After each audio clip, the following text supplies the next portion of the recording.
මම හැමදාම ඔබට මේ කතාව කියනවා. පිටින් මේක දහම් පාසලක් නෙමෙයිනේ. ජාදත් අපි සමාන දහම කතා කරයි. ඒ දහම ඔබට කියලා දෙන්නේ ඔබට දහම්දර වෙන්න නෙමෙයි. ඒක ඔබ හොඳට තේරුම් ගන්න පිටින්. ඔබ දහම දැනගත්ත කියලා ඇති වැඩක් නැහැ. කිසිම වැඩක් නැහැ දහම දැනගත්තා කියලා. මොකද දහමෙන් ඔබට වෙන සෙතක් නැහැ. මා පුදුම කතාවක් නේ කිව්වේ. දහම දැන ගැනීමෙන් ඔබට වෙන කිසිම සෙතක් නැහැ පිටින්. ඒ දහම ඔබ දරාගෙන ඉවරලා ඊට පස්සේ ඔබ කරන වෙනස තියෙන ඔබ තුල. අන්නේ ඇති වෙන වෙනස තමයි ඔබට පිහිටන එකම යහපත. ඒකයි මම ඔබට මුලින් පෙන්නලා දෙන්නේ මෙන්න මේකට අපි දහම් පාවිච්චි කරමු කියලා.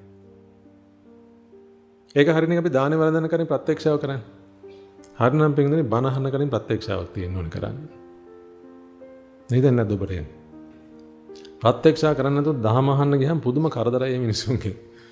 මොකද දහමක් දැනගන්නවා වැරදි දෙයට පාවිච්චි කරනවා ඊට පස්සේ එක එක්කෙනාත් එක්ක තර්කවාද කර කර උන්ට වඩා මම දන්නවා කියලා පෙන්න දහම පාවිච්චි කරනවා පිටින් මාන්නකාරකම් හදාගෙන මිනිසුත් එක්ක අම්පට්ලව ගන්න. ඔබ එහෙම කරන්න එපා. මම ඔබට කියන්නේ පිටින් ප්‍රත්‍යක්ෂා කරලා බණ අහන්න. අනේ ප්‍රත්‍යක්ෂා තමයි මම ඔබට දැන් පැහැදිලි කරන්නේ. මොකටද බණ අහන්න ඕන කියලා. ගොඩාක් මිනිස්සු හරි ආසයි බණ අහන්න. හැබැයි දන්නේ නැහැ මොකටද කියලා.